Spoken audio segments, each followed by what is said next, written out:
Hi, Jim Bordoka, UMass Lowell class of 1997 with Christian Lutete, who recently graduated just over a month ago, actually, joining us from his home in DC. First off, Christian, how you doing? Safe, healthy?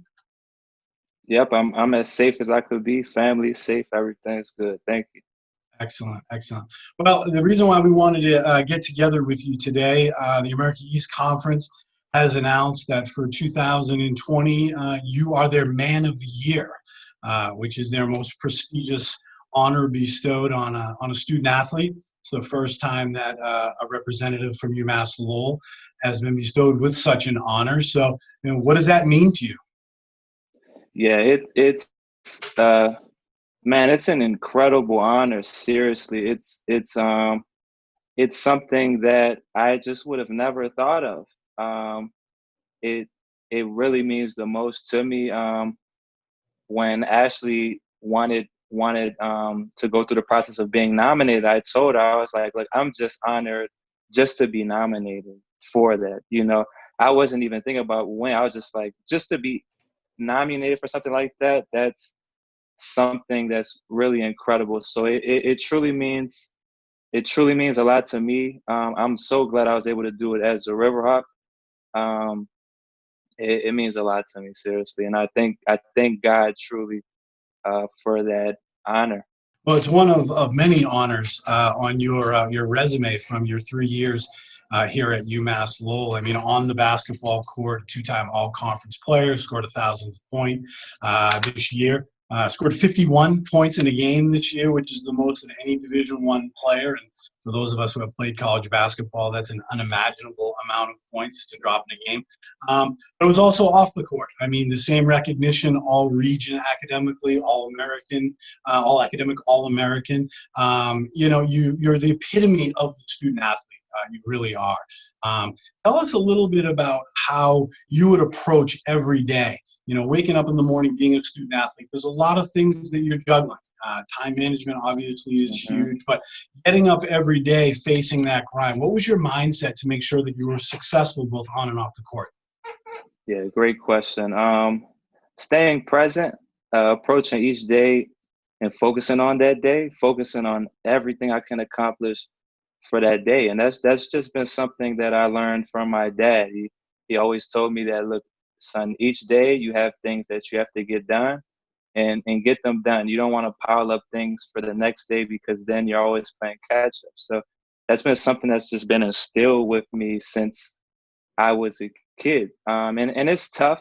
It's tough balancing, and some days I'm a better basketball player than I am a student. Some days I'm a better student than I am a basketball player. But I just really tried each day to just give it my best and control what I can control. And I had a lot of support too, with the coaches, with my teachers, with my program, with some of the kids that I mentor, my family members. I had a ton of support. So when I say I'm truly honored, it doesn't only feel like I won this award. I feel like so many people have won it. So many people have helped me to this point. Well said. Well said. Now, I mentioned that your recent graduation was actually from the master's program at UMass Lowell, Peace and Conflict, a degree in Peace and Conflict. Obviously, the society that we're living in right now, it's unusual. There's a lot of peace and a lot of conflict going on. Obviously, there's a huge need for change. Systematic racism in our country, the lack of equality. What are some of the things that you're doing right now?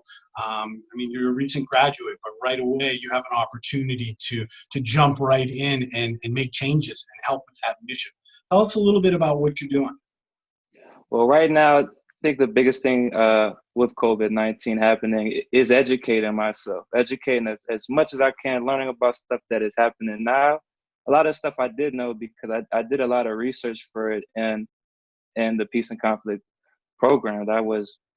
I pretty much did every paper on issues of regarding systemic racism and Black lives. So I was able to learn a lot about it. Being aware of it and just figuring out ways how to impact it on a level of my day to day. I think sometimes we get caught up in trying to make such a huge change. Mm. but I look at it more so as a compound interest type of thing. And if we can make small change each and every day and build from it, it makes a huge difference. So that's been one thing that I've been trying to deal with the issues that have been going on, and controlling what I can't control, and approaching things with love. That's something that's huge. I think in this world we need a lot more love. A lot of people are making decisions off of hatred, off of ignorance, off of what they don't know. And in this world, and especially that I learned from peace and conflict, conflict is inevitable if you're living amongst people, because we're always interacting with one another. It's always inevitable. But if we can look at one another, and even if we don't agree, respect one another, approach one of us with love, because we're all made in God's image, then we can move forward as a society. Great. That's great. Circling back a little bit to basketball, your basketball journey has been an interesting one. Hailing Yeah. from the DC area, you came up to Phillips Exeter in New Hampshire, one of the elite prep schools in the country. And then after a successful career there, you went to Radford University, had 2 solid Mhm. years there, but the Northeast was calling. What was the reason why you wanted to come back to the Northeast area and be a part of the Riverhawk program? Yeah. One thing I say about life, and I've learned this through college, is you just have to embrace the unknown. There's no way you could predict what's going to happen. You can never predict it. And I feel like sometimes we're fools by even trying to predict it, because there's so much that could happen. UMass Lowell, I loved UMass Lowell. I really did. What was calling me was the opportunity. I thought it was a great opportunity. Basketball is my passion. I love to play basketball. I love to just be in the gym. Yeah. So, so just that opportunity to play. I just knew if I had an opportunity to play, I knew I was good enough to do what I needed to do. I believed in myself even when things didn't look that well. UMass Lowell, Coach Duquette, Mr. Peter Casey, they gave me a huge opportunity, and I was just so thankful for the opportunity that I was willing to do. I was willing to do whatever. I just wanted to play. I wanted the opportunity, and I'm so fortunate to get that opportunity, and I thank them. I thank them so much for it. Well, you certainly made the most of that opportunity. Now, fortunately, your senior year and really your career wasn't affected by the pandemic. You guys were able to finish out the season. But now that it's over and maybe you've had some time to reflect, what are some of the fond memories that you had of your 3 years here? One of those years you were redshirting, you sat out, so you got to see Mhm. things from through a different lens. But looking back on it now, what are some of the fond memories, some of the things you're going to miss, maybe some of the things that you're not going to miss as a college basketball player in Pat Duquette's program? One of the biggest things I'm gonna miss is playing for UMass Lowell. That was special. I love playing for UMass Lowell. I'm gonna miss the classroom from my master's program. I truly love the program. I thought it was great. The director of the program was awesome. He would come to the basketball games. The students, and for a master's program, one thing I learned is different. The people that are getting their master's degree, they clearly want to be in school, because you don't have to go get a master's degree. So they were very hands-on, interactive. They would come to basketball games. We spent a lot of time. I formed a ton of friendship, and working for the DC CAP program. That truly was so special to me, because I'm a product of a DC public education. I went to McKinley Tech. And Mhm. I remember seeing the DC Cap office in my school, trying to figure out opportunities for scholarships and stuff. And I've been around a lot of people that might have not went to college because they didn't have the opportunities that I had. I was fortunate academically, and I was fortunate athletically to even attend a Philip Exeter. I had no idea what that school was when I was in high school, and going to that school, I was so fortunate for that, for just a different perspective. Just saying, wow, these kids are completely brilliant. These guys are awesome, and just learning stuff from them. And then going back to the South, going to Virginia, I was so fortunate. And so for the DC CAP program, that program meant the most to me, because that's like my heart. That's where I'm from. And to see 20 kids, freshmen, going through their freshman year, I went to prep school, I had that luxury of having a year, but seeing them completely adjust to the Northeast, Yeah. 8 hours away from home. You're not just driving home. When I was at Radford, it's 4 hours.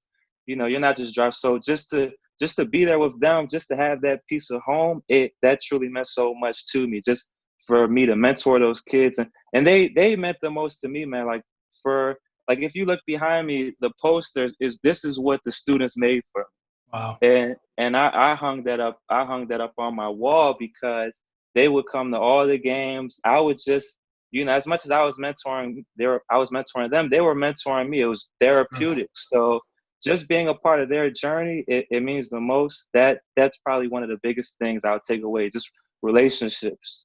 Yeah. Even seeing you and your son at the gym like almost every night. That was a lot of fun too. Yeah.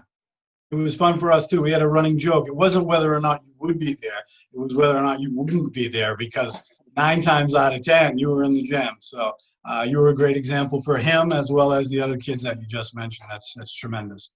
Now, as far as basketball goes, you mentioned your love for the game. Obviously, you put a lot into the game. And I remember when you first arrived on campus, and then when you graduated, and the work that you put in and the player that you developed into is tremendous. What's next basketball wise? I mean, obviously the pandemic kind of poses a lot of question marks for the future of a lot of things, but in a perfect world, is looking into going to Europe and playing and continuing your career as a professional something that you're striving for right now? Yeah, for sure. Since I was 15, my goal was just to be the greatest basketball player that I could be. That's been my goal since I was 15, and to play at the highest level and to grow. Because like you said, for me, it's about putting in the work and growing. That to me, that's super special, to grow and to learn. Be like, wow, I've came so far as a player, and just keep growing as that. So playing professionally, yeah, that's no question a goal of mine, and that's what I'm pursuing. So that's what I will be doing. Well, for those of us who have been fortunate enough to be around you for the last 3 years, uh, when you set your mind to something, you usually accomplish it. So, we want to thank you for your time today, Christian. Again, I've been around this program for a long, long time, and I've seen a lot of kids come and go. And you've really changed the standard as to what a student athlete is at the university. We're all really proud of this honor, because not only is it for you and for your family, but it also reflects well on the university and on the basketball program. So it's great to see you. I'm really happy that you're safe and you're healthy. Not surprised that you're continuing to make an impact every single day. And we wish you the best. Hopefully things work out and you're able to go to Europe and do your thing over there. But if not, we'll certainly hope to see you back on campus for the alumni weekend here when things get back to normal. It's just such a pleasure to see you, Christian. You're a very special kid. Thank you, Jim. Thank you so much.